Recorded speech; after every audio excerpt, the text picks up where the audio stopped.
in books before. Do you guys Mm-hmm. know why that is? Were they just not as attractive to people because they didn't have stories like you guys do, or what do you think? I know it's just a question that's hard to answer. Sure. Just in your opinion. Sure. Ray, go ahead. What do you think, Don? Oh, okay. Well, I think what it is that there are those pictures that you see over and over again. Well, first of all, when you want to do a book on the Chicago fire, your first inkling is, you're probably going to find most of your information in photos in Chicago. I mean, that would make sense. So a lot of the photos that you see published, you constantly see republished and republished and republished. I don't know how many times I've seen pictures of the Chicago Water Tower, from the Chicago fire, and you do see a lot of these photos over and over again. So, I mean, a lot of the ones from the New York Library were from stereo views. These were souvenir cards that were, that would be sold as souvenirs or whatnot. These 3D stereo views that you would have, and so they had a huge amount of these stereo views. That maybe someone saw that and thought, that's kind of a boring picture of ruins. Oh, here's another picture of more burned out buildings, and here's another one.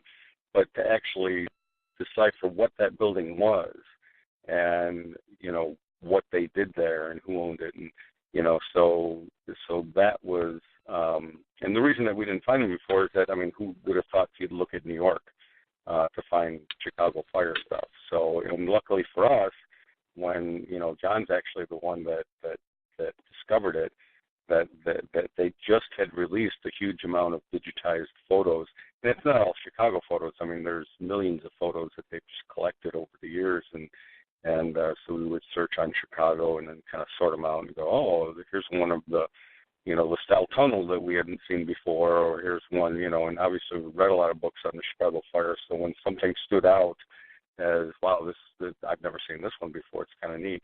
And especially with the Holland Joint Archives and Manistee, and these were some of the forgotten areas in Wisconsin and Michigan who had fires the same night, and it leads up to what the possible causes were that weren't published before. So we kind of expanded a little bit, beyond Chicago. And if I can jump in, there is no single picture available that we know of in the world of the fire itself that was burning that night. That's kind of amazing. It was just so hot and the wind was blowing. There possibly were pictures taken, but the photographs were destroyed or lost. But we divided the chapters in the book into 5 chapters, all starting with the letter P: pre-fire Chicago, parade of fire, Peshtigo paradigm, post-fire Chicago, and paraphernalia of fire. And when the pre-fire, we show the buildings before, and the parade of fire, we show a lot of the devastation, but including some drawings and sketches and lithographs of what the fire looked like at the time, although there's no actual picture of it.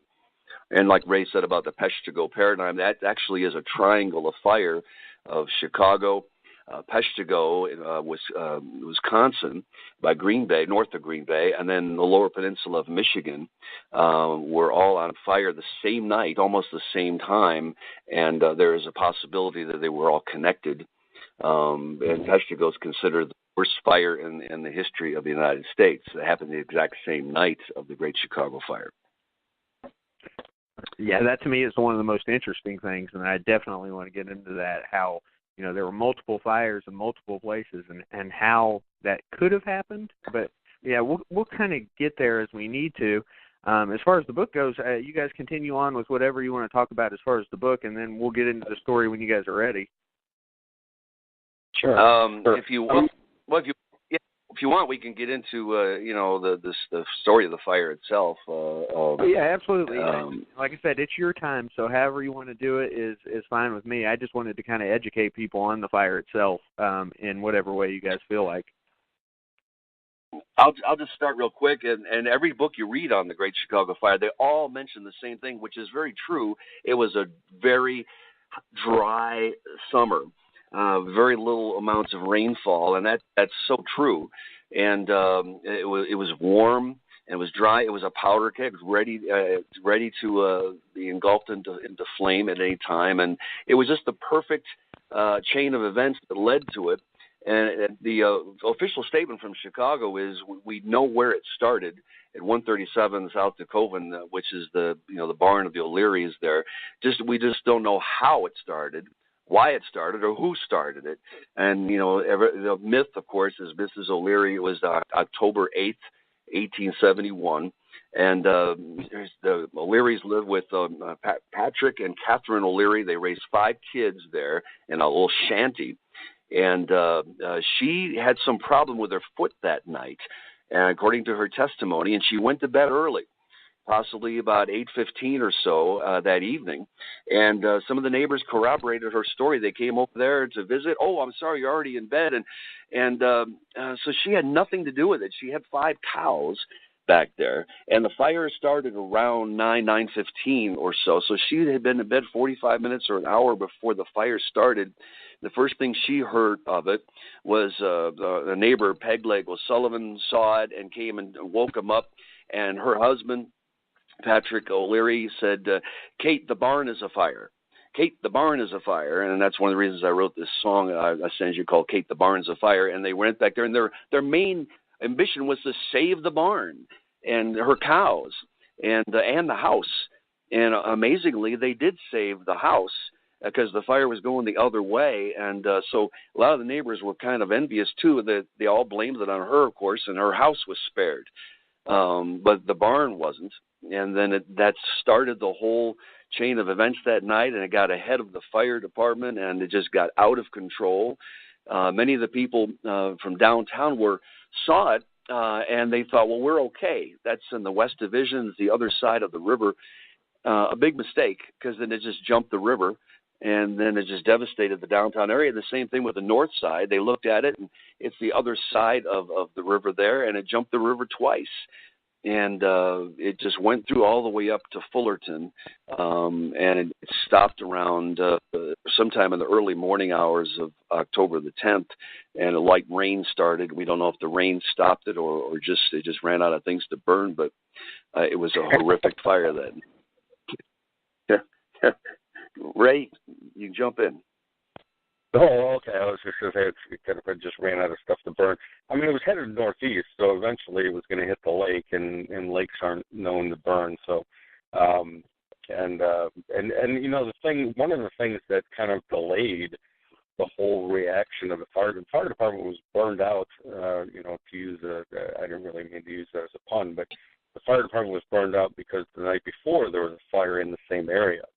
And so right. The guy stationed at the courthouse, whose job it was to kind of, be on the lookout for fires and then ring the alarm, just thought it was embers burning from the night before. So there was a little bit of a delay too. It was kind of a perfect storm of errors, or a comedy of errors.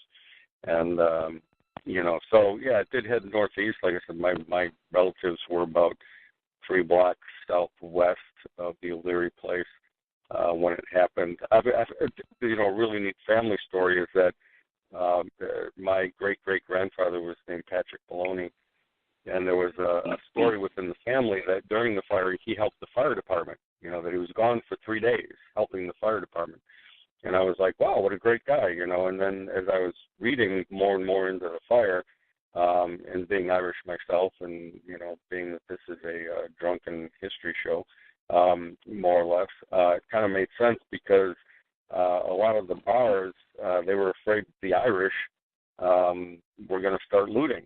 So what the bars did is they just put out their whiskey, kegs and barrels of whiskey out on the street so that they wouldn't break into their bars stealing the whiskey. So basically there was all this booze sitting on the street, and I have a feeling that my great-great-grandfather was like on a 3-day binge, more than helping the fire department. Yep. They took advantage. There was some looting involved, and General Sheridan was called in, famous Civil War general, of course, living in Chicago to martial law. And like one of the firemen said that night, everything was against us. Ray is totally right about the night before, the fire, the dryness, and then the wind was blowing about 30 miles an hour. And it was just a sequence of errors. And when they finally called it in the courthouse, they sent it to the wrong address. And everything was like running late, and the fire just got out of control. And back then, many of the people's form of entertainment was to step out in the street and look at the fire. They had no television or no computers, and they said, "Oh, let's stand here and watch the fire." And some of them started doing that for this fire, but they realized this is no ordinary fire. And it just got out of control, and about 100,000 people ended up homeless. And people always say, "Where did they go?" Well, Lincoln Park. Lincoln Park used to be City Cemetery, and they all went to their Lincoln Park, and it was just imagine about 100,000 people. And during the fire itself, many of them just went in the lake and just kept dousing themselves with water. That's all they could do. Right, and that's a big reason why there's still about 20,000 bodies. At least by most estimates, still under the ground in Lincoln Park, because it was before the fire they decided that the city cemetery, that land was too expensive, and they needed to start moving bodies out of there to some of the outlying cemeteries. And when the fire hit, it burnt all the cemetery records, and a lot of the markers were wood. So basically, if there were no records and there was no marker, then there was no body as far as the city was concerned. So that's a big reason why there's still about 20,000 people buried under Lincoln Park. Right. Ray, John got into this a little bit, and I think it's important, is we're talking about the time period of 1871, and while we can throw out 1871, I think it's important that we kind of get into something like about the fire department and how things were then. We didn't have fire trucks back then.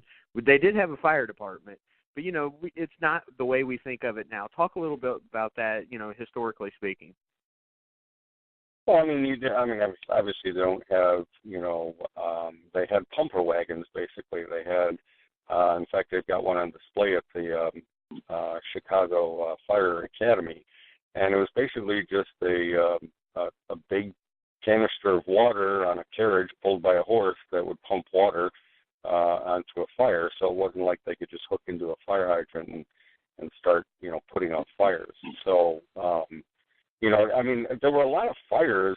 I think there was probably close to 600 fires every year. So they had about 2 fires a day. With a population of, probably close to 300,000 at that point. And everything was made of wood. The sidewalks were wood, the bridges were wood. So fires were a constant worry. And of course, no electricity. It was all oil lamps and kerosene and all that sort of stuff. So fire was something we were always concerned with. And the fire department was pretty much in its infancy as well. So, yeah, they had an elaborate system of fire boxes on responsible businesses. These fire boxes, one of them, one of the closest ones to the O'Leary residence was Bruno's Drugstore, and a guy named William Lee was a resident that ran there, and say, "There's a fire," and he had to get him to open up with the key. And there was some discrepancy of him saying, "I already turned it in." They were arguing. Everything was wasting precious time. But when you opened it up, there's a knob, and it said, theft, murderer, drunkard. And you turn it to the thing that says fire, and he pulls the lever down, and it goes to the courthouse. And that was their elaborate system at that time, which worked pretty well. And but this fire just got out of control really fast that night, and it's legendary. Well, it's like John's told me more than a couple times that this fire was moving at the pace that a normal man could run. So literally, if this fire was chasing you, you'd be basically running for your life, because you're running as fast as this fire is spreading. Right. And if I can just mention about the Peshtigo, I've done a lot of reading on that. There's a great book on it. There's a man named Father Pernin, who was a priest there. He survived it amazingly, and it's called Firestorm at Peshtigo. And that was horrific. They sensed something was coming in the exact same night, October the 8th, 1871, and he was burying stuff in the ground, and everything was. They heard this rumble in the distance, and one of his parishioners said, "Father, what